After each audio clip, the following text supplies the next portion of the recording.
SJ மாந்திரிகம். இந்த மாந்திரிகத்தில் 8 திசை கட்டிருக்கும் மாந்திரிக ரகசியம். இலவச மாந்திரிக பயிற்சியில் இது ரொம்ப முக்கியமான விஷயம். ஏற்கனவே நான் 4 திசை 8 திக்கு 16 கோணத்துக்கும் எப்படி கட்டு இருக்கிறது, கட்டு போடுறதுன்றது ஒரு வீடியோவை போட்டிருக்கேன். ஆனால் இது ஒரு புது மாதிரியாக இருக்கும், கொஞ்சம் கொடூரமாகவும் இருக்கும். பார்த்து பயந்து செய்யுங்க. ஏன்னு கேட்டிங்கனாக்கா, கட்டு போடுறது ஈஸி, கட்டு உடைக்கிறதுன்றது ரொம்ப கஷ்டமான விஷயம். கட்டு உடைக்கிறது கஷ்டமான விஷயமா? அது எப்படி கஷ்டமாயிடும்? கட்டு உடைக்கிறதுன்னா என்ன? நம்ம ஒரு எலுமிச்சம்பழத்தை எடுத்து அவங்க தலையை சுற்றி கட் பண்ணி போட்டுறது தானே? அப்படி கிடையாது. திருநீற்று பச்சை இலையும் அதை நல்லா உணர்த்தி, நிழலில் உணர்த்தி, அதுக்கப்புறம் ஈனக்கிடாரின்னு சொல்லக்கூடிய கன்று ஈனாத பசுமாட்டினுடைய சாணத்தை அதை கொண்டு ரெண்டுத்தையும் நல்லா காய வச்சு, அதை நீங்கள் தர்பப்புல் போட்டு அதை நீங்கள் எரித்து, அந்த விபூதியால் நீங்கள் ஒரு கட்டு உடைக்கிறீங்க, கட்டு போடுறீங்க. கட்டு உடைச்சிட்டு அதை உடம்பெல்லாம் பூசி எடுத்தாக்கா, யாருக்கு கட்டு உடைச்சிங்களோ அவங்க உடம்பெல்லாம் கட்டு உடைச்சதுக்கப்புறம் சொல்கிறேன், தெளிவாகவும் சொல்லிடுறேன், பொறுமையாக சொல்லிடுறேன், நல்லா கேட்டு வச்சுக்கோங்க. திருநீற்று பச்சிலை, ஈனக்கிடாரின்னு சொல்லக்கூடிய பசுமாட்டினுடைய சாணம், கன்று ஈனாத பசுமாட்டினுடைய சாணம், தர்பப்புல், இது மூணுத்தையும் நல்லா காய வச்சு கொண்டு நான் போட்டிருக்கிற மாதிரி இந்த சக்கரத்தை போட்டு, இந்த சக்கரத்துக்கு மேலே நான் வச்சுருக்கிற பொருளெல்லாம் வச்சு அவங்களுக்கு நீங்கள் கட்டு உடைச்சி, அந்த கட்டு உடைச்சதுக்கப்புறம் அது கீழே இருக்கிற அந்த விபூதியை எடுத்து உடம்பெல்லாம் பூசி எடுத்தீங்கன்னாக்கா, உடம்புக்குள்ளே இருக்கக்கூடிய தீராத ரணம், தீராத வலி, தீராத நோய், தீராத வியாதி, தீராத பிணி பீடைகள் எல்லாமே விலகி போயிட்டு அவங்க பரிசுத்தமாகிடுவாங்க. அவ்வளோ பெரிய சக்தி வாய்ந்த கட்டு. இந்த கட்டு கட்டு உடைக்கிறதுக்கு ஒன்று போட்டு கொடுங்க. நல்லா சிம்பிளாக இருக்கணும், ஆனால் பலன் நல்லா இருக்கணும், நிறைய இருக்கணுன்றது உங்களுடைய கேள்வி. அந்த கேள்விக்கு தகுந்த மாதிரி தான் நான் போட்டிருக்கேன். இதே திருநீற்று பச்சிலை இல்லாமல், பசுமாட்டினுடைய சாணம் இல்லாமல், அதுக்கப்புறம் தர்பப்புல் இல்லாமல் இன்னொரு கொடூரமான கட்டு உடைக்கிற வேலை இருக்குது. ஆனால் அது ஆளையே தலைகீழாக மாற்றக்கூடிய கட்டு. அது மொத்தம் 8 கட்டு இருக்குது. 8 கட்டு போடுறது இருக்குது, 8 கட்டு உடைக்கிறது இருக்குது. அதனால் நீங்கள் செய்ய வேண்டிய விஷயம் என்னன்னு பார்த்தீங்களானாக்கா, கட்டு போடுறதுன்றது எல்லாருமே ஒவ்வொரு தெய்வத்தை சித்தி பண்ணி அந்த கட்டு போடுவாங்க. ஒவ்வொரு தெய்வத்துங்களை வச்சுக்கிட்டு அவங்க கட்டு போடுவாங்க. ஒவ்வொரு மந்திரத்தை பிரயோகம் பண்ணி அவங்க கட்டு போடுவாங்க. ஒவ்வொரு முறையும் அவங்களுடைய குலதெய்வமோ இல்லைனாக்கா வணங்கிக்கிட்டு இருக்கிற தெய்வத்தை வச்சு அவங்க கட்டு போட்டுருவாங்க. அந்த கட்டை எல்லாம் கட்டி நம்மளால் உடைச்சிட முடியுமா? முடியாது, யாராலையும் முடியாது. அந்த மாதிரி அவங்க போட்டு கட்டை உடைக்கிறதுக்கு நம்மளுக்கு அந்த சக்தி இருக்கணும்னு கேட்டிங்களேனாக்கா, நமக்கு பஞ்சாட்சரத்தின் உதவி தேவையில்லை. ஆறுமுகம் என்று சொல்லக்கூடிய நம்மளுடைய முருகப்பெருமானுடைய முழுமையான பலன் பெற்றிருக்கும். அப்படின்னு கேட்டிங்கன்னாக்கா, காளியினுடைய முழுமையான பலன் பெற்றிருந்தாக்கா எல்லா கட்டையும் உடைக்கலாம். அது காளி பகவானுக்கும் முருகனுக்கும், காளி தேவிக்கும் முருக பெருமானுக்கு மட்டும் அவ்வளோ பெரிய ஒரு சக்தி இருக்குது. ஏன்னு கேட்டிங்கன்னாக்கா, சம்ஹாரம் பண்ணது யாரோ, சம்ஹாரம் யார் பண்ணாங்களோ அவங்களுக்கு கட்டு அறுக்கக்கூடியது, கட்டை உடைக்கக்கூடியது, கட்டை சர்வ நாசம் பண்ணக்கூடிய சக்தி அவங்களுக்கு தான் இருக்குது. நம்மளுடைய என்ன சொல்லுவாங்களே, சிவன் மகாதேவனுடைய மார்பு மேலே காலை வைத்து மெரித்து நின்ற காளி, ஆங்காரமாக நின்ற காளியினுடைய மந்திரம் தெரிஞ்சு அவங்களுடைய முழுமையான உபாசனை எடுத்தவங்களுக்கு இது சாத்தியமே கண்டிப்பாக முடியும். இந்த வேலையெல்லாம் காளியினுடைய மந்திரங்கள் தெரிஞ்சு அதை தினமாக பிரயோகம் பண்ணிக்கிட்டு இருக்கிறவங்களுக்கு அது ஈஸி தான். ஆறுமுகனுடைய மந்திரங்களை உச்சாரம் பண்ணிக்கிட்டு தினமாக அவருடைய 6 கோணங்கள் என்று சொல்லக்கூடிய வாழ்வு கோணத்துக்கு கட்டத்துங்களை போட்டு தினமாக பிரயோகம் பண்ணுறவங்களுக்கு இது சாத்தியமே. மற்றவங்களுக்கெல்லாம் அது முடியவே முடியாதா? முடியும். ஆனால் என்னன்னு கேட்டிங்கன்னாக்கா, கட்டு அறுபடுறதுக்குன்னு சில நாட்கள் இருக்குது, கட்டு போகிறதுக்குன்னு சில நாட்கள் இருக்குது. கட்டுக்கொடியை வச்சு கட்டு போட்டுடலாம். ஆனால் கட்டு அறுக்கணும்னு கேட்டிங்கன்னாக்கா, மயான சாம்பலில் எடுத்துகிட்டு நீங்கள் எப்படி வேலை செய்யணும்னு கேட்டிங்கன்னாக்கா, சனிக்கிழமை இறந்து இந்த கோழியை கொண்டு போயிட்டு அவங்களை கட் பண்ணி போடுறாங்க பாருங்கள், அந்த சாம்பல் எரிச்சனோட சாம்பல் வேணும். அது எரிச்சனோட சாம்பல் எடுத்து நான் சொல்கிறேன், இந்த சக்கரத்தை போட்டுட்டு, இந்த சக்கரத்து மேலே நான் வச்சுருக்கிற இந்த மாதிரி அந்த பொருளெல்லாம் வச்சுருக்கேன் இல்லையா, அந்த பொருளையெல்லாம் கரெக்டாக நீங்கள் வச்சு அது கட்டு எப்படி பண்ணணும் கேட்டிங்கன்னாக்கா, அவங்கள தெற்கு முகமாக பார்த்து உட்கார வைக்கணும். கிழக்கு முகமாக, மேற்கு முகமாக, வடக்கு முகமாக இல்லாமல் தெற்கு முகமாக பார்த்து உட்கார வச்சிங்கன்னாக்கா, எதுக்காக தெற்கு முகமாக பார்த்து நீங்கள் உட்கார வைக்கிறீங்க அப்படின்னு கேட்டிங்கன்னாக்கா, இறந்தவங்களை வந்து வடக்கு முகமாக பார்க்குற மாதிரி புதைக்கிறாங்க. நீங்கள் அவங்க முகத்தை பார்க்குற மாதிரி நீங்கள் தெற்கு முகமாக பார்த்து உக்காந்தாக்கா அது கட்டு அறுபறத்துக்கு உண்டான விஷயம் இருக்குது. கட்டு போடணும்னு கேட்டிங்கன்னா கிழக்கு முகமாக உக்காந்துக்கிட்டு தான் நீங்கள் கட்டு போடணும் அவங்களுக்கு. அதாவது எப்படி கட்டு போடுறதுன்னு கேட்டிங்கன்னா கிழக்கு முகமாக நீங்கள் உக்காராதீங்க. நீங்கள் வந்து தெற்கு முகமாக உக்காந்துக்கிட்டு வடக்கு முகமாக பாருங்கள். அவங்கள உட்கார வைக்கிறவங்கள மட்டும் என்ன பண்ணுனாக்கா மேற்கு முகமாக உட்கார வச்சு கிழக்கு முகமாக அவங்கள பார்க்க வச்சுட்டு நீங்கள் கட்டு போடலாம். கட்டு அறுக்கணும்னு கேட்டிங்களானாக்கா நீங்கள் வடக்கு முகமாக உட்காரலாம், கிழக்கு முகமாக உட்காரலாம், மேற்கு முகமாக உட்காரலாம். ஆனால் தெற்கு முகமாக யாரை வந்து நீங்கள் கட்டு அறுக்குறீங்களோ அவங்கள உட்கார வச்சு நீங்கள் கட்டு அறுத்து போடுங்க. கரெக்டாக நீங்கள் வேலை செய்யறதுக்கு ஆரம்பிக்கும். இந்த கட்டு அறுக்கிற ரகசியத்தை பொறுத்த வரைக்கும் இதே கட்டை அறுத்து அப்படியே நீங்கள் பிரயோகம் பண்ணிங்கன்னாக்கா மாந்திரிகத்தில் மிகப்பெரிய ஒரு சூட்சும ரகசியத்தை நீங்கள் தெரிஞ்சுக்கலாம். எப்படி சூட்சும ரகசியத்தை இதில் வந்து கட்டு இருக்கிறதுல வந்து இருக்குதுன்னு கேட்டிங்கனாக்கா கண்டிப்பாக இருக்குது. நான் சொன்ன மாதிரி சனிக்கிழமை இறந்தவன் அப்படி இல்லைன்னு கேட்டிங்கன்னாக்கா சனிக்கிழமை இறந்த அன்னைக்கு வந்து கோழியோட அதான் கோழியை கொண்டு போயிட்டு சனி போனால் தனியாக போகாதுன்னு சொல்லுவாங்க இல்லையா. அதனால் அந்த சாம்பலை எடுத்து நீங்கள் கட்டு அறுக்கிற ஒரு விஷயம் இருக்குது. அந்த கட்டு அறுத்துட்டு எல்லாமே செய்து க்ளீன் பண்ணிவிட்டு அந்த சாம்பல் மொத்தமாக என்ன பண்ணணும்னு கேட்டிங்கன்னாக்கா அதாவது இந்த சக்கரத்தை போட்டுட்டீங்க மயான சாம்பலால் எரிச்சவன் சனிக்கிழமை இறந்து கோழியோடு கொண்டு போட்டு எரிச்சாங்க இல்லையா அந்த சாம்பலை எடுத்து அந்த சாம்பலை நீங்கள் கொண்டு வரும்போது நீங்கள் வெறும் கையில் கூட அதை எடுத்துக்கலாம். அந்த விபூதியை மயானத்தில் வந்து எரியப்பட்ட அந்த சவத்தினுடைய விபூதியை நீங்கள் கையில் எடுத்துக்கலாம். ஆனால் இந்த கட்டு போட்டு நீங்கள் அதை கொண்டு போயிட்டு நான் சொல்கிற இடத்துல நீங்கள் பிரயோகம் பண்ணணும்னு கேட்டிங்கன்னா உங்கள் கை படக்கூடாது. உங்கள் கை பட்டாக்கா அது ஏகப்பட்ட சிக்கலை கொடுத்து இருக்குது. அதை கேட்டிங்கன்னாக்கா சனி போனால் தனியாக போக சொல்லிக்கிறாங்க இல்லையா. இந்த கட்டு உடைச்சதுக்கப்புறம் அந்த ஆத்மா மொத்தமே வந்து ஆக்ரோஷமாக ஆகிடும். அந்த ஆக்ரோஷமானதுக்கும் யார் கைப்படுதோ யார் கால்படுதோ அவங்கள தான் தாக்க ஆரம்பிக்கும். கொடூரமாக சாவாங்க. புரியுதுங்களா. மரணத்துக்கு விட அதிகமான வேலை இந்த வேலையெல்லாம். நீங்கள் கேட்குறது வந்து வேலை வந்து சின்னதாக இருக்கணும், பலன் பெருசாக இருக்கணும். நிறைய பேருடைய ஆசையை வந்து எளிமையான முறையில் தான் வாழ்க்கையில் எல்லாமே வந்து பெரிய லெவலில் வெற்றி பண்ண ஆசைப்பட்றாங்க. சரி, தப்பில்லை. அவங்க கேட்குறத நம்ம செய்ய வேண்டியது நம்மளுடைய கடமை. சரி, செஞ்சு கொடுக்குறேன், இது பார்த்துக்குங்க.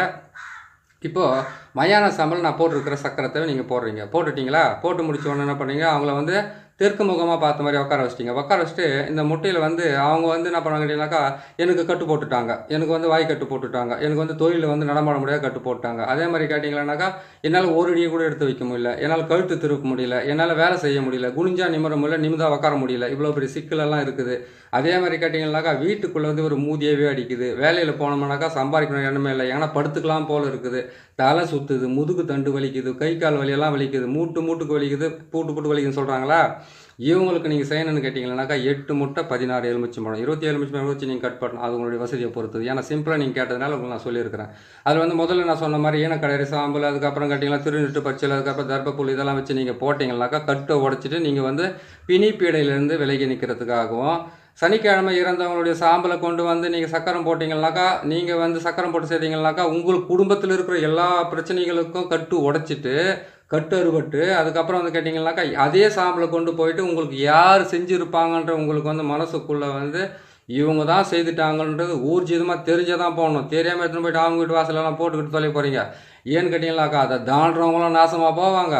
அதை நீங்கள் யார் பேர் செய்துட்டு நீங்கள் போகிறீங்களோ அந்த குடும்பத்தில் வந்து கேட்டிங்கனாக்கா ஏகப்பட்ட சிக்கல் ஏற்பட்டு ஒவ்வொரு நாளுமே வந்து கேட்டிங்கன்னா ரத்த காயமோ ரணகாயமோ சண்டையும் பிரச்சனையும் அந்த குடும்பமே நிம்மதியாக இருக்கா. இதுக்காண்டி கொஞ்சோண்டு கொண்டு போய் அந்த வீட்டு உள்ளே நம்ம ஒரு சின்ன இதில் கொண்டு போய் வீட்டு உள்ள போட்டுட்டிங்கனாக்கா அந்த குடும்பமே வந்து நாசமாக போகும். அந்த குடும்பத்தில் வந்து புல்லு பூண்டு கூட முளைக்காத அளவுக்கு வந்து ஆடு மாடு கோழியே இருந்தாலுமே அடிக்கடிக்கு நோய் வாய்ப்பட்டு மரணம் அடையும். இது மரணத்தை விட அதிகமான வேலை உங்களுக்கு சொல்லியிருக்கிறேன்.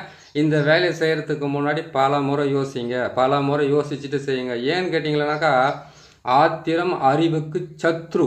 எப்பவுமே கேட்டிங்கன்னாக்கா எதிரி இருக்கிறான், தொல்லை பண்ணுறாங்க, மனசு கஷ்டமாக தான் இருக்குது. அதுக்காக வந்து இதை செய்யும்போது கொஞ்சம் ஜாக்கிரதையாக செய்யுங்க. கொஞ்சமான நம்மளுக்கு மனிதாபிமானத்தோடு செய்யணும். ஏன்னு கேட்டிங்கன்னாக்கா கேட்டிருக்கிறது எப்படி சின்ன வேலை பெரிய பலன்றதை வந்து என்றைக்குமே வந்து உழைக்காமல் கிடைக்கிறது எதுவுமே நம்மளுக்கு நிலைக்கு போகிறதில்ல. அது உங்களுக்கும் தெரியும், எனக்கும் நல்லா தெரிஞ்ச விஷயமாக தான் இருக்குது. கோபத்தை குறைச்சாவே நம்ம வாழ்க்கையில் வந்து நோய் நொடி இல்லாமல் வாழலாம். அந்த மாதிரி இருக்குது.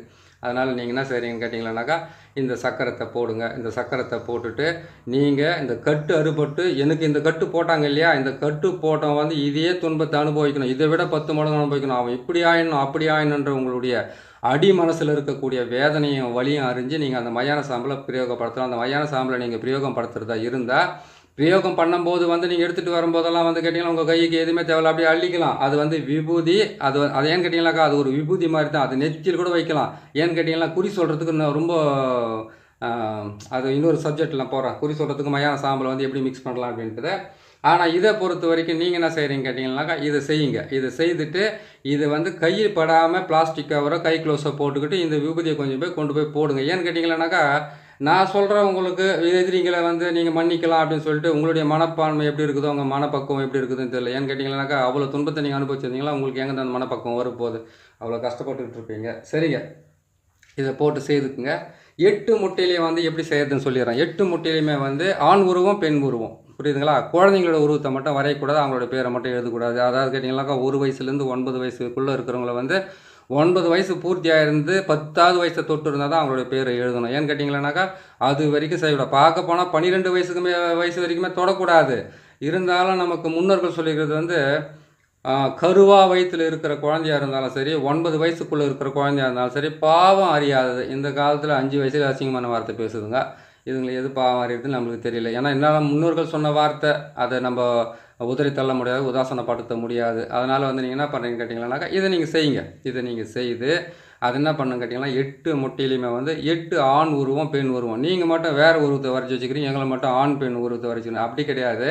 நான் உங்களுக்கு போட்டு தான் காட்டுறேனே தவிர இந்த சக்கரமாகப்பட்டது நான் எப்போவுமே கேட்டிங்களா நீர் நிலம் காற்று ஆகாயம் நெருப்புன்னு சொல்லக்கூடிய 5 வகையான சக்கரத்தை எப்போவுமே நான் போட்டு வச்சுக்கிட்டே தான் இருப்பேன். தினமும் போட்டு வச்சுக்கிட்டு இருப்பேன். தினமும் நான் 50 மூட்டை 60 மூட்டை 70 மூட்டை வேணும்னா போட்டு வச்சுருவேன் கரெக்டாக செய்கிறதுக்கு. நீங்கள் செய்கிறது வந்து ஆண் உருவம் பெண் உருவத்தை மட்டும் நீங்கள் வரைஞ்சிக்குங்க. அந்த முட்டையில் அது வரைஞ்சி காட்டணுன்றதில் நீங்களே வரைஞ்சிக்கிங்க தாராளமாக. எப்படி வரையணுன்றது சொல்லிடுறேன். இது பாருங்கள், இது பெண் உருவமாக எடுத்துக்கோங்க. இது பெண் உருவம். இதுக்கு மீசை போட்டிங்கன்னா ஆண் உருவம், புரியுதுங்களா? இதை நீங்கள் போட்டு தாராளமாக செய்யலாம். இது மாதிரி செஞ்சுக்குங்க. செஞ்சு முடிச்சுட்டு என்ன பண்ணுறீங்க கேட்டிங்கன்னா 8 முட்டையிலையும் அவங்களுடைய உருவத்தை வரைஞ்சிட்டு பின்பக்கமாக அவங்களுடைய பேரை எழுதிட்டு நசி மசி இதை மட்டும் எழுதுங்க. நசி பிரின்னு போட்டுறாதீங்க, நசி மசின்னு மட்டும் போடுங்க, புரியுதுங்களா? ஏன்னு கேட்டிங்கனாக்கா நசி பிரின்றது வந்து பிரிக்கிறதுக்காக போகிறது. நசி மசின்ற எழுத்தை மட்டும் பின்பக்கமாக எழுதிக்குங்க.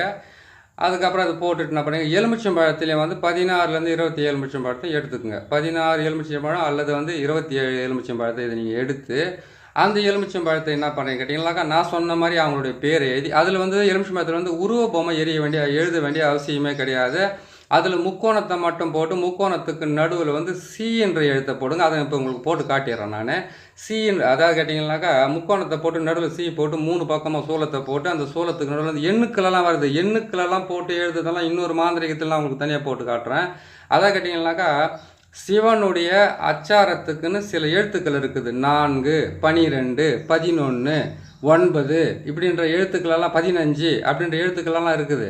அந்த எண்ணுக்களெல்லாம் வந்து சேர்த்து போட்டு எழுத்துக்களெல்லாம் வந்து போட்டு போடணுன்னு கேட்டிங்கனாக்கா ஒரு பதிவு போகிறதுக்கு இங்கே பார்த்தீங்கன்னாக்கா 20-30 நிமிஷத்துக்கிட்ட போயிடுது. இந்த மாந்திரிகத்தில் எப்படி அதை கற்றுக்கணுன்றது அது எண்ணுக்களெல்லாம் போட்டு காட்டணும்னு கேட்டிங்கனாக்கா 3/4 மணி நேரத்துக்கு மேலே போய்டும். நீங்கள் பார்க்க மாட்டீங்க அதெல்லாம். அது வந்து தனி மாதிரியாக சின்னதாக ஒரு 8 நிமிஷமோ 10 நிமிஷமோ வர மாதிரி வந்து அந்த எண்ணுக்களெல்லாம் எப்படி போகிறதுன்றது உங்களுக்கு நான் தெளிவாக போட்டுக்கிறேன். ஏன்னு கேட்டிங்கனாக்கா கரு மாந்திரிகம், உரு மாந்திரிகம், அதுக்கப்புறம் கேட்டிங்கன்னாக்கா தகுடு, தாயத்து, எண்ணுக்கள், அதுக்கப்புறம் கேட்டிங்கன்னா அச்சாரங்கள், இது எல்லாமே கலந்து இதிலிருந்து நீங்கள் போட்டு செய்து ஜெயிக்கிறதுன்னு ஒரு சில விஷயங்கள் இருக்குது. அதெல்லாம் உங்களுக்கு நான் பொறுமையாக நான் போட்டு காட்டுறேன், சரிங்களா? இப்போ இந்த பதிவுக்கு போவோம். இப்போ பாருங்கள், 16 எலுமிச்சம்பழம் 27 எலுமிச்சம்பழம் ஒருத்தருக்கு கட்டு உடைக்கிறதுக்காக நான் சொல்லியிருக்கேன். அந்த 16 எலுமிச்சம்பழம் 27 எலுமிச்சம்பழம் உங்களுடைய சக்திக்கு தகுந்த மாதிரி நான் வச்சுருக்கிறது 16 வச்சுருப்பேன், மிச்சமாக வச்சுருப்பேன். நீங்கள் அது மாதிரி பார்த்து வச்சுக்கோங்க. இந்த சக்கரத்தை போட்டு அதில் வந்து முக்கோணத்தை போட்டு முக்கோணத்துக்கு நடுவில் வந்து சி என்ற எழுத்தை போட்டு 3 பக்கமாக சூலத்தை போட்டு அந்த சூலத்துக்கு பின்பக்கமாக வந்து இதில் முட்டில் எப்படி எழுதுனீங்களோ அதே மாதிரி பேரை வந்து அதுலேயும் எழுதிடுங்க, சரிங்களா? அதே மாதிரி பேர் அதில் எழுதிட்டு அதுக்கப்புறம் என்ன பண்ணுறீங்க கேட்டிங்கனாக்கா அதாவது யார் பேரை எழுதுறீங்க, இவங்களை வந்து தொல்லை கொடுத்தவங்களுடைய பேரை நீங்கள் எழுதிக்கிறீங்க. ஆனால் இவங்களுடைய தலையை சுற்றி என்ன பண்ணுறீங்கன்னு கேட்டிங்களானாக்கா உச்சந்தலையில் ஒன்று, அதுக்கப்புறம் காது கிட்ட ஒன்று, நெத்தியில் ஒன்று, அதுக்கப்புறம் கழுத்தாண்ட ஒன்று, அதுக்கப்புறம் கேட்டிங்கன்னாக்கா இந்த புஜம் அதை கேட்டிங்கன்னா ஷோல்டர், இந்த ஷோல்டரில் ஒன்று, இந்த ஷோல்டரில் ஒன்று, நெஞ்சிக்குழி ஒன்று, தொப்புள் ஒன்று, அதுக்கப்புறம் தொடை ஒன்று, அதுக்கப்புறம் வந்து கேட்டிங்கன்னா மர்மஸ்தானம் சொல்லக்கூடிய அந்த இடத்துல, அந்த இடத்துலலாம் ஒரு ஆணுக்கு பெண் வந்து எப்படி கட் பண்ண முடியும், ஒரு பெண்ணுக்கு ஆண் எப்படி கட் பண்ண முடியும்னாக்கா, ஒரு கட்டு இருக்கிறதுக்காக வராங்கன்னா ஆணுக்கு ஆண் செய்கிறது தப்பு கிடையாது. உங்கள் வீட்டில் யாருன்னா பெண்கள் இருந்தாங்கன்னாக்கா அந்த மாதிரி அவங்களுக்கு செய்ய சொல்லுங்கள். ஆண் வந்து ஆண்களுக்கு அறுத்து விடுங்க. அதை கேட்டிங்களானாக்கா காமம், குரோதம், விரோதம் இது எதுவும் இல்லாமல் இருக்கிறது இருந்தாக்கா நம்மளுடைய கண் வந்து ஞான கண்ணாகவே இருக்கும். இல்லைன்னு கேட்டிங்கன்னா காம, குரோதம், விரோதமெல்லாம் இருந்தாக்கா அதனுடைய பார்வை அதனுடைய இதுவும் வேறு மாதிரி இருக்கும். பெண்ணுக்கு செய்ய சொல்லுங்கள், ஆணுக்கு செய்ய சொல்லுங்கள். அதுவும் ஒரு நல்ல விஷயந்தான்.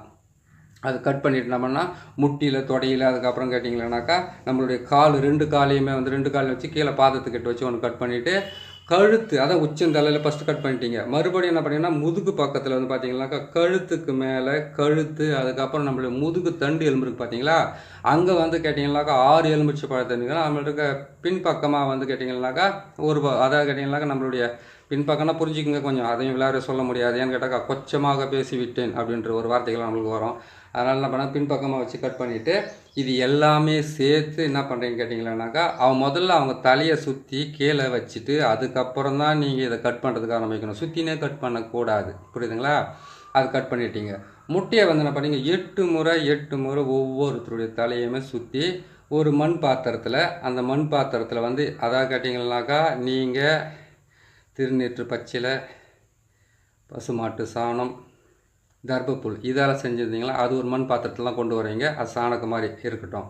இந்த மாதிரி கூட வச்சுக்கங்களேன், இந்த மாதிரி கூட வச்சுக்கோங்க. இதில் வந்து நீங்கள் முட்டையை சுற்றி இதில் வைக்கிறீங்க. கற்பூரத்தை வந்து கொஞ்சம் அதிகமாக வாங்கிக்கோங்க. அவங்களுடைய காலடி மண்ணை எடுத்துக்குங்க. அதுக்கப்புறம் கேட்டிங்களானாக்கா அவங்களுடைய காலடி மண், கற்பூரம், வெண்கடுகு, சாம்பிராணி, எருக்கங்குச்சி, எட்டி குச்சி, அதான் கேட்டிங்கனாக்கா இந்த 108 பொருள் வந்து ஒரு வீட்டுக்குள்ளே யாகம் வளர்க்குறதுக்கோ இல்லை வீட்டுக்குள்ளே வந்து ஏன்னா துஷ்ட ஆத்மாக்கள் அந்த விளக்குறதுக்கு நம்ம ஐயருங்கெல்லாம் வந்து நம்ம வீட்டுக்குள்ளே வந்து இது போடுவாங்க இல்லையா, அந்த மாதிரி இருக்கிறதுல போயிட்டு அங்கே வாங்கினீங்கன்னா எல்லாமே கிடச்சிடும். அது வந்து கேட்டிங்கன்னா ஒரு 200 300 தான் இருக்கும். அது நீங்கள் அதில் வந்து இந்த பொருளை மட்டும் எடுத்துக்கிட்டால் போதும். அதாவது வெண்கடுகு, சாம்பிராணி, அதுக்கப்புறம் கேட்டிங்கனாக்கா எட்டி குச்சி, எருக்கங்குச்சி, இந்த குச்சி எடுத்து மொத்தமாக சேர்த்து இந்த இடத்துலையே போட்டு அது மேலே வச்சு எரிக்கலாம். செய்ததுக்கப்புறம் கொண்டு போய் எரிக்கிறதும் இருக்குது, அது உங்களுடைய விருப்பம். ஏன்னு கேட்டிங்கனாக்கா மயான சாம்பல் எடுத்துட்டேன், அதை வீட்டுக்குள்ளே போய் சக்கரம் போட முடியுமா? கட்டு அறுக்கிறதுக்கு நீங்கள் விபூதியால் செய்யப்பட்டது, அதை கேட்டிங்கன்னா நான் சொன்ன மாதிரி ஐயனக்கடை சாம்பலெல்லாம் வச்சிங்கன்னா வீட்டுக்குள்ளே சக்கரம் போடலாம். அப்படி இல்லைன்னு கேட்டிங்கனாக்கா முச்சந்தி வழி, அப்படி இல்லைன்னு கேட்டிங்களானாக்கா ஏதாச்சும் ஒரு வந்து மயானம், அப்படி இல்லைன்னு கேட்டிங்கன்னாக்கா ஆள் நடமாட்டம் இல்லாத ஏரி, ஆறு, குளம் இந்த மாதிரி இடத்துங்களில் போய்ட்டு இந்த சக்கரத்தை போட்டு நீங்கள் அதாவது தவறான வேலையை செய்யணும்னு நீங்கள் முடிவு பண்ணிட்டீங்கன்னாக்கா, அதாவது ஒரு மனுஷனுக்கு வந்து கெட்ட நேரம் வந்தால் முடிவும் கெட்டதாக தான் நடந்துக்கிட்டே வரும். அதனால் வந்து தவறான வேலை செய்யணும் முடிவு பண்ணிட்டீங்கன்னா இதை வீட்டிலேருந்து சாம்பலை கொண்டு போய் போட்டுறாதீங்க. நிறைய சிக்கல் வந்து உங்களுக்கு வந்து ரொம்ப அழிவை கொடுக்கறதுக்கு ஆரம்பிக்கும். தூரமாக போயிட்டு செய்துட்டு அந்த சாம்பல்லே வந்து இந்த முட்டை, அந்த கற்பூரம், அந்த வெண்கடுகு, சாம்பிராணி, எட்டி குச்சி, அதுக்கப்புறம் கேட்டிங்களானாக்கா எருக்கங்குச்சி இது எல்லாத்தையும் போட்டு அவங்களுக்கு தலையை சுற்றி கீழே அந்த மண் பாத்திரத்தில் வச்சு எரிங்க. எரிச்சிட்டு அதுக்கப்புறமா அந்த சாம்பலை கைப்படாமல் நீங்கள் என்ன பண்ணுறீங்கன்னு கேட்டிங்களானாக்கா ஒரு இதில் எடுத்துகிட்டு போயிடுங்க. ஏன்னா அதில் அந்த பிளாஸ்டிக் கவரெல்லாம் கையில் போட்டுக்கிட்டு போய்ட்டு உங்கள் மேலே படாத மாதிரி நீங்கள் தெளிச்சிட்டு வாங்க. அப்படி உங்கள் மேலே பற்றுன்ற ஒரு டவுட் இருந்தால் கூட பசுமாட்டினுடைய கோமியமோ அப்படி இல்லைன்னு கேட்டிங்கன்னா மஞ்சள் தண்ணி தான் உங்களுக்கு வந்து நிவர்த்தி கொடுக்கும். வீணாக நீங்கள் வேறு எதனா போயிட்டு நான் தான் துணியெல்லாம் கட்டி போட்டு எரிச்சிட்டேன் அப்படி கிடையாது. இது சாம்பல்ன்றது வந்து தூசை விட சின்னதாக இருக்கும். சின்னதாக உங்கள் காலில் பட்டுன்னு போனால் கூட உங்களுக்கு தான் கஷ்டத்தை கொடுக்க ஆரம்பிக்கும். ஏன்னு கேட்டிங்கன்னாக்கா நிறைய கேட்குறது மொத்தமே ஆபத்து விளைவிக்கும் பெரிய பெரிய விஷயத்துங்களவே கேட்குறீங்க. நான் ஒரு யோசனை பண்ணி வைக்கிறேன், இது இன்றைக்கி போட்டு கொடுத்துடலாம் அப்படின்ட்டு. அதுக்குள்ளெல்லாம் நீங்கள் ஒன்று கேட்கும்போது சரி இவங்களே விருப்பப்படும் போது நம்ம அதை போடாமல் நிற்கணுன்றதுக்காக தான் நான் போட்டு கொடுத்துட்றேன் உங்களுக்கு. அந்த மாதிரி போட்டு செய்யுங்க. செய்து முடிச்சதுக்கப்புறமா கொண்டு போயிட்டு நீங்கள் அவங்க போகிற பாதையில் போடுங்க. சரி அவங்க போடுற பாதையில் நாங்கள் போடுறோம் சாமி, சப்போஸ் நாங்கள் அதை மிதிச்சிட்டா என்ன பண்ணுறது, நாங்கள் எதனா பட்டுட்டா என்ன பண்ணுறதுனாக்கா கெடுவான் கேடு நினைப்பான், வேற நினைப்பாங்க. அதுதான் சொல்கிறேன்னே, ஒன்று அவங்க வீட்டு வாசலில் போடுங்க, நீங்கள் அந்த பக்கம் போகாத இருப்பீங்க, எதிரிங்களோ துரோகிங்களோ விரோதிங்களோ அதுக்கப்புறம் கேட்டிங்களா அவங்கள இம்சப்படுத்துகிறவங்களோ தொல்லைப்படுத்துகிறவங்களோ. அப்படி இல்லைன்னு கேட்டிங்களானாக்கா அவங்க வீட்டு உள்ளே கொண்டு போய் சேர்க்க முடியுதுன்னா சேர்த்துக்குங்க.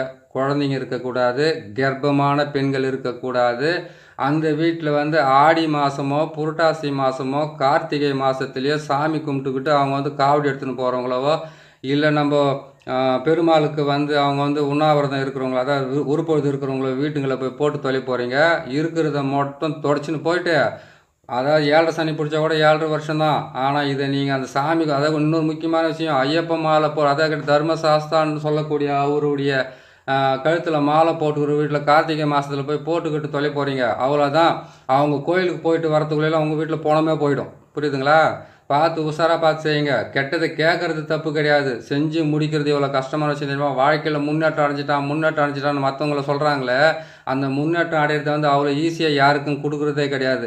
அதுக்காக இரவு பகல் பாராமல் அவங்க உழைச்சி கண்ணீர் வடித்து வேதனைப்பட்டு தோல்விக்கு இடம் கொடுக்கக்கூடாதுன்றதுக்காக எவ்வளோ விழிப்புணர்வோடு இருந்து அவங்க வாழ்க்கையில் வெற்றி பெற்றாங்கன்றது அவங்களுக்கு தான் தெரியும், சொல்கிறவங்களுக்காகவும் தெரியாது.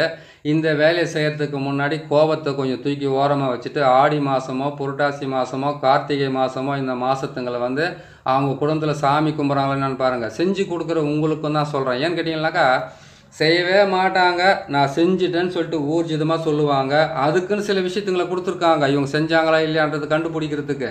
புரியுதுங்களா? அதுக்குன்னு சில விஷயங்களெல்லாம் இருக்குது. அதுக்கு வந்து அவங்க வந்தாங்கன்னாக்கா செஞ்சாங்களா இல்லையான்றது ஈஸியாக கண்டுபிடிச்சிக்கலாம். ஒன்றும் பயமெல்லாம் கிடையாது. நீங்கள் என்ன பண்ணுங்க கேட்டிங்கனாக்கா, இந்த மாதத்தில் மாந்திரிகத்தை பிரயோகம் பண்ணும்போது உஷாராக பார்த்து செய்யுங்க. நீங்கள் மட்டும் இந்த ஆடி மாதத்தில் இந்த சக்கரத்தை போட்டு காட்டியிருக்கிறீங்களே, இது மட்டும் கரெக்டான்றது சில கேள்விகள் கேட்கலாம். தாராளமாக இல்லைன்னு சொல்ல. நான் போட்டு காட்டுறது வேறு, நீங்கள் செஞ்சு அதுலேருந்து வெற்றி பெறது வேறு. அதான் கேட்டிங்கனாக்கா, நீங்கள் வந்து என்ன நெருப்புன்னா சுடாது, தேனுன்னா இனிக்காதுன்னு சொல்லுவாங்க. அந்த மாதிரி வந்து நான் போட்டு காட்டுறேன், நீங்கள் அதை பார்த்து செய்ய வேண்டியது உங்களுடைய கடமை. நான் ஆடி மாதத்தில் நான் யாருக்கும் அந்த வந்து வேலை செஞ்சு கொடுக்க மாட்டேன், புரட்டாசி மாதத்துலேயும் செய்ய மாட்டேன். ஆனால் கார்த்திகை மாதத்தில் மட்டும் செய்து ஒரு முறை மாட்டி ஒரு 45 நாளைக்கு மேலே உடம்பு செல்லாப்படுறது எனக்கு நல்லா தெரியும். அதனால தான் யாம் பெற்ற இன்பத்தை வையகமே பெற வேண்டும் தான் சொல்லிக்கிட்டு இருக்கேன். அதாவது கெட்டதுகளை வந்து நடக்கக்கூடிய நாட்கள், அதாவது செய்கிறது உடனுக்குடனே இப்போ ரிட்டர்ன் ஆகிறது வேலைங்க. தெய்வ சக்தி வாழ்ந்த இந்த நாட்களில் வந்து நீங்கள் செய்து கொடுக்காதீங்க. ஏன்னு கேட்டிங்கன்னாக்கா, அவங்க வீட்டில் வந்து ஏதாச்சும் ஒரு சாமி கும்பிட்டுட்டு உக்காந்துட்டு காவடி எடுக்கிறவங்களோ, இல்லை வந்து பெருமாள் திருப்பதிக்கு வந்து அவங்க வந்து ஒரு பொழுது இருக்கிறவங்களோ, இல்லைன்னு கேட்டால் கார்த்திகை மாதத்தில் கழுத்தில் வந்து தர்மசாஸ்திராக்காக வந்து அவங்க மாலை போட்டுக்கிட்டு இருக்கவங்களோ வீட்டில் போய் நீங்கள் மாந்திரிகத்தை பிரயோகம் பண்ணிட்டீங்களா? நான் தான் சொன்னேன், அவங்க கோயில் போட்டதுக்குள்ளே எங்கள் வீட்டில் ஏன்னா ஒன்று செஞ்சவங்களுக்கும் சரி செய்கிறவங்களுக்கும் சரி எதனா ஒன்று ஆகி போயிடும். புரியுதுங்களா? அதை பார்த்து கோயம்புத்தூரமாக செய்து கொடுங்க. சரிங்க, இது எப்படி செய்கிறது? இதுக்கு உண்டான மந்திரத்தை சொல்கிறேன், கட்டு உடைக்கிறதுக்கு உண்டான மந்திரத்தை நான் சொல்கிறேன். கொஞ்சம் பொறுமையாக சொல்கிறேன், நல்லா கேட்டுக்குங்க.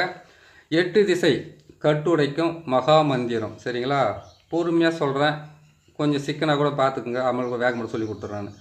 ஓம் காளி திமிரி கபாலி 4 திசையும் என்னை 4 திசையும் 8 திக்கும் என்னை கண்டால் நடுநடுங்க. கிழக்கே போட்ட காமக்கட்டும், மேற்கே போட்ட மோகக்கட்டும், தெற்கே போட்ட தேகக்கட்டும், வடக்கே போட்ட வாய்சொல் கட்டும். உந்தன் பேரை சொன்னால் உந்தன் பேரை சொன்னால் போதும். உந்தன் பேரை சொன்னால் போதும். எப்பவுமே இது சொல்கிறது ரொம்ப கஷ்டமாக இருக்குது. உந்தன் பேரை சொன்னால் போதும், 8 திசையும் கட்டை அறுக்கும் எந்தன் தாயே காளி நீயே. ஓம் ஓம் சுவாக. இதுதான் இதனுடைய மந்திரம். இந்த மந்திரத்தை வந்து கொஞ்சம் வேகமாக சொல்லிடுறேன். ஏன்னு கேட்டிங்கனாக்கா, நான் எப்பவுமே முதல்ல சொல்கிறது எனக்கு கஷ்டமாக இருக்கும். ஓம் காளி திமிரு கபாலி 4 திசையும் 8 திக்கும் உன்னை கண்டால் நடுநடுங்கும். கிழக்கே போட்ட காமக்கட்டு, மேற்கே போட்ட மோகக்கட்டு, தெற்கே போட்ட தேகக்கட்டு, வடக்கே போட்ட வாய்சொல் கட்டு. அதாவது கேட்டிங்கன்னா, இந்த கட்டுங்களை பொறுத்த வரைக்கும் இந்தந்த கட்டை போட்டிருப்பாங்க. அதாவது கேட்டிங்கன்னா, தேக கட்டுன்னு கேட்டிங்கனாக்கா உடல் நோய் பிணி பீடைகளுக்காக போடப்பட்ட கட்டு. காமக்கட்டுன்னு கேட்டிங்கனாக்கா ஒரு வீட்டில் இருக்கிறவங்கள வந்து வசதிப்படுத்தி தவறான முறைக்காகவோ, இல்லை காமன்றது வந்து அதுக்காக மட்டும் எனக்கு கிடையாது, எல்லாத்துக்குமே செய்யலாம். மோகக்கட்டுன்றது வந்து கேட்டால் மோகத்துக்காகன்னு மட்டும் நினைக்க. மோகன்றது வந்து கேட்டிங்கனாக்கா ஒருத்தர்கிட்ட இருந்து எந்த பொருளும் வாங்குறதுக்கு கூட அந்த மோகன் கட்டு போடலாம். சரிங்களா? அந்த மாதிரி இருக்கும்போது வந்து வடக்கே போட்ட வாய்சொல் கட்டுன்னு போட்டு இப்போ சொல்லியிருக்கிறோம். இந்த வாய்சொல் கட்டுன்றது வந்து கேட்டிங்கனாக்கா, உங்கள் வார்த்தை வந்து தவறி போகிறது, உங்கள் வார்த்தை வந்து முன்ன மாதிரி என்னால் சொல்ல முடியல, முன்ன மாதிரி என்னால் பேச முடியல, முன்ன மாதிரி என்னால் வந்து இதுக்கு முன்னாடி செஞ்ச மாதிரி இப்போ இல்லைன்றீங்களா, இதுக்கெல்லாம் வந்து இந்த கட்டு போட்டுக்குங்க. அதாவது 8 திசை. அதை கேட்டிங்கனாக்கா, உந்தன் பேரை சொன்னால் போதும், எல்லா திசையில் இருந்தும் எல்லா திசையில் இருக்கக்கூடிய கட்டும் அறுபடன்றது தான் இதனுடைய ரகசியமான விஷயம். இந்த விஷயத்தை வந்து நீங்கள் சொல்லிவிட்டு தாராளமாக நீங்கள் இந்த கட்டுங்களை வந்து எலுமிச்சம்பழத்தை வச்சு அறுத்து ஒவ்வொரு முறையும் நீங்கள் அறுத்து போடும்போது உச்சந்தலையிலேருந்து உள்ளங்கால் வரைக்கும் அறுத்துட்டு முதுகு தண்டு பக்கமாக அறுத்து அதை சுத்தமாக க்ளீன் பண்ணி செய்துக்குங்க. வீடியோ நீளம் அதிகமாக இருக்கிறதுனால உங்களுக்கு நான் சொல்லிட்டு சட்டுன்னு முடிச்சு கொடுக்குறேன். அந்த வேலையாகவே நீங்கள் பார்த்து செய்து முடியுங்க. ஏன்னு கேட்டிங்கன்னாக்கா செய்கிறத இந்த சொல்கிறத விட செய்கிறதான் வச்சு இந்த சக்கரத்தை எப்படி போட்டிருக்குன்றதை மட்டும் பார்த்துக்குங்க. அதே மாதிரி கேட்டிங்கன்னாக்கா இந்த இதில் எப்படி போட்டிருக்கேன் அந்த எலுமிச்சம்பழத்தில் அந்த சக்கரத்தைன்னு உங்களுக்கு போட்டு காட்டிடுறேன். அதான் கேட்டிங்கன்னாக்கா முக்கோண சக்கரம். இது பாருங்கள், இதுதான் முக்கோண சக்கரம். இதில் சீன்ற எழுத்து 3 பக்கமும் சூலம் போட்டுட்டிங்களா? இதில் வந்து கேட்டிங்கன்னா இந்த பக்கம் வந்து யாருடைய பேரை எழுதணும்னு நினைக்கிறீங்களோ அவங்களுடைய பேரை எழுதிக்கிங்க. அதாவது கட்டு அறுக்கிறவங்களுடைய பேர் இருக்கிறதா இல்லைன்னு கேட்டால் யாருன்னு கேட்டிங்களா, கட்டு அறுக்கிறவங்களுடைய பேர் அவங்க கேட்டாலும் நீங்கள் அறுத்து கொடுங்க.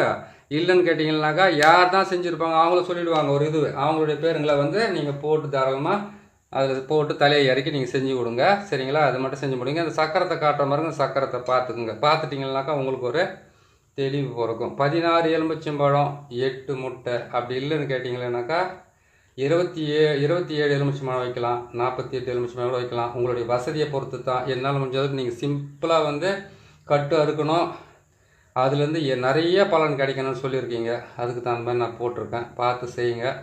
செய்து கொடுத்தீங்களா உங்களுக்கும் நல்ல பலன் கிடைக்கிறதுக்கு ஆரம்பிக்கும். வந்து போனவங்களுக்கும் நல்ல பலன் கிடைக்கிறதுக்கு ஆரம்பிக்கும். கெட்டது செய்துட்டு நல்ல பலன் எங்களுக்கு கிடைக்கிறது. பார்த்து கரெக்டாக அறுத்து விடுங்க. அதுக்கு உண்டான பலன் வந்து போனவங்க மன திருப்திக்காக செஞ்சு தானே ஆகணும். இங்கே பாருங்கள் 4 சூளம் போட்டிருக்கேன். அதை கேட்டிங்கன்னா 4 சக்கரத்தை 2 கோடை போட்டு 4 சூளத்தை போட்டிருக்கேன். நடுவில் வந்து கேட்டிங்கன்னாக்கா ஆகாய வட்டம் போட்டிருக்கேன். இந்த பக்கம் சூளத்தை வந்து நான் மஞ்சள் குங்குமம் போட்டு மறைச்சில்ல, வெறும் சூளம் தான் அது. இங்கே பார்த்தீங்களா நங் எழுத்துக்கள் நல்லா பார்த்துங்க. நங் யங் நசி மசி, இதுதான் இதனுடைய ரகசியமான எழுத்து. அதை கேட்டிங்கன்னா பீஜ கோட்ஸும் எல்லாமே தான். இதில் ஓம் என்ற எழுத்து வராது. நங் அதுக்கப்புறம் யங் அதுக்கப்புறம் நசி மசி, இதுதான் இதனுடையக்குள்ளே இருக்கிற விஷயமே. இதை பார்த்து நீங்கள் செய்து தாராளமாக அவங்களுக்கு வந்து கட்டு அறுபட்டு அவங்க குடும்பத்தில் சுபிட்சமும் நல்லது நடக்கணும்னாபடியே நீங்கள் செய்து கொடுக்கலாம். செய்து கொடுங்க. உங்களுக்கு உண்டான நல்லது நடக்கட்டும், நல்லபடியாக நடக்கட்டும். இன்னொரு நல்ல பதிவில் உங்களை நான் சந்திக்கிறேன். நன்றி, வணக்கம்.